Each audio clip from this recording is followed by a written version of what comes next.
28 मार्च को म्यांमार में आए विनाशकारी भूकंप से पूरा देश तबाह हो चुका है।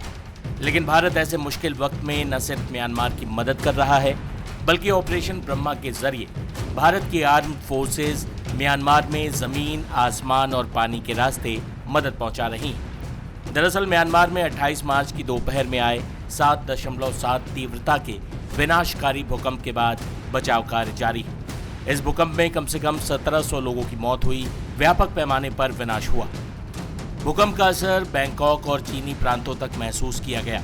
वहीं म्यांमार की देश की सैन्य सरकार के अनुसार कम से कम 1700 लोग मारे गए हैं और लगभग 3400 घायल हुए हैं।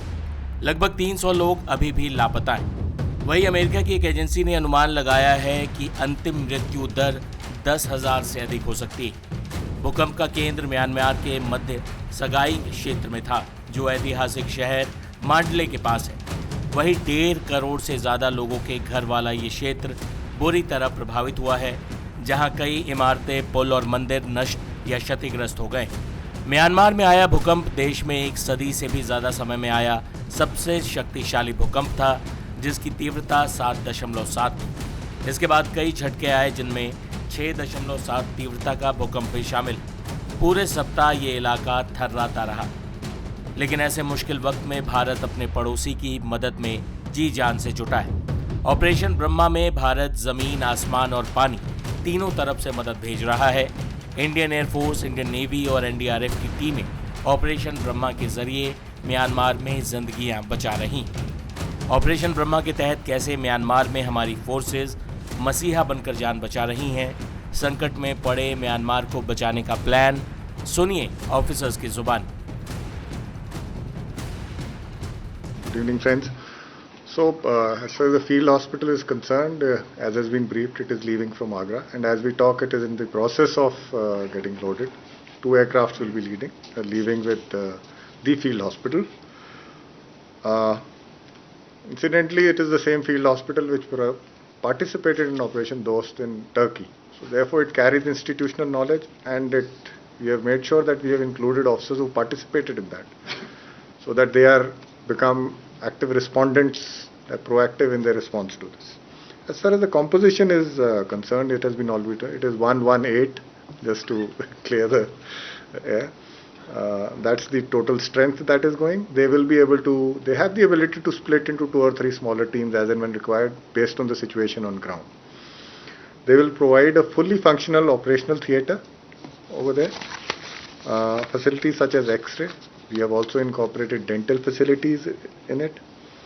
It includes doctors. We have 6 medical officers, including 2 specifically lady medical officers to look at the gender aspects of looking after the patients. In terms of specialists, we have surgical capability, medical, anesthesiologist, ortho. All have been grouped along with this team to give it a comprehensive kind of a cover. They are carrying advanced equipment, they are carrying vehicles, ambulances and essential medicines, which we perceive would be required on ground based on experience in Dost. Lastly, Indian Army is ready to scale up as and when required, and to do that, other field hospitals have been nominated, and should the need be felt, Indian Army is ready to scale up. So we've got 4 ships that have been prepared for this HADR operation. The first of the ships sailed this morning at 2 o'clock, at 2 a.m., carrying about 10 tons of relief material. The second ship is sailed at about 1400, that's 2 p.m. this afternoon. Those are iron ships Savitri and Satpura. These ships will reach off Yangon on the morning of the 31st. They'll be able to enter only with the tide, given the conditions in Yangon port. And once they enter, we've got 2 ships under the Andaman and Nicobar Command that are also loaded with HADR material. A total of about 50 tons of relief material is being transported to Yangon. This includes clothing bricks, which is durries, blankets, clothes for children, disposable clothes, etc. Medical bricks, which contain essential medicines. Rations, which include MREs, biscuits, noodles, milk powder and stuff like that. And lastly, it's also got things like soap, laundry detergent and stuff that is used for sanitization. And apart from this, in case there is any other further requirement of relief material, there are additional ships that are available at Visakhapatnam as well as Sri Vijayapuram and Andaman Nicobar Islands. This has been already elaborated by Additional Secretary Sir. NDRF team with a strength of 80 rescuers. This is the Urban and Search Rescue team. This has been sent in 2 sorties. One sortie has already taken off and the second is about to take off from Hindon Air Base. This has been dispatched with 80 rescuers, special equipments that includes all devices required for carrying out search and rescue operations, and we have also got canines which will be put to use.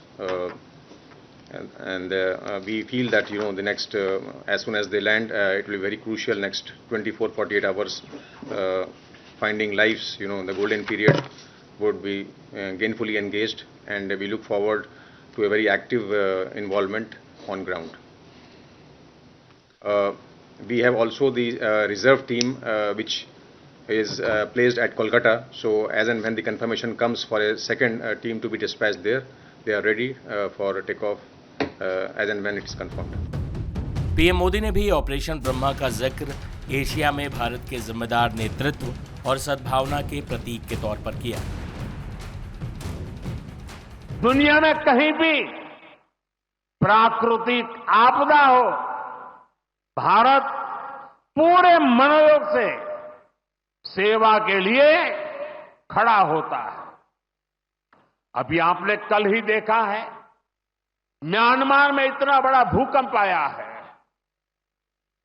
Bharat operation Brahma के तहत वहां के लोगों की मदद के लिए सबसे पहले पहुंच गया है।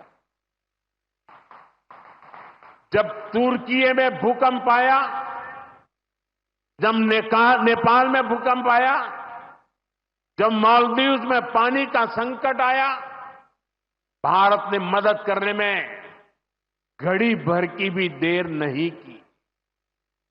युद्ध जैसे हालातों में हम दूसरे देशों से नागरिकों को भी सुरक्षित निकाल करके लाते हैं। दुनिया देख रही है, भारत आज जब प्रगति कर रहा है तो पूरे ग्लोबल साउथ की आवाज भी बन रहा है। विश्व बंधु की ये भावना हमारे ही संस्कारों का विस्तार है। साथियों, आज भारत की सबसे बड़ी पूंजी हमारा युवा है, और हम देखते हैं आज भारत का युवा इतने कॉन्फिडेंस से भरा हुआ, उसकी रिस्क टेकिंग कैपेसिटी पहले के मुकाबले कई गुना बढ़ गई है। वो नए नए इनोवेशन कर रहा है, स्टार्टअप्स की दुनिया में अपना परचम लहरा रहा है, और सबसे बड़ी बात, आज के भारत का युवा अपनी विरासत पर गर्व करते हुए, अपनी संस्कृति पर गर्व करते हुए चल रहा है। अभी हमने प्रयागराज महाकुंभ में देखा, आज की युवा पीढ़ी लाखों करोड़ों की संख्या में महाकुंभ में पहुंची और इस सनातन परंपरा से जुड़कर गौरव से भर उठी। आज भारत का युवा देश की जरूरतों को ध्यान में रखते हुए काम कर रहा है। म्यांमार में तबाही की तस्वीरें डराने वाली, लेकिन इंडियन आर्म फोर्सेस के जवान ऑपरेशन ब्रह्मा के जरिए मदद की हर संभव कोशिश कर रहे हैं, और मदद की ये तस्वीरें आश्वस्त करने वाली।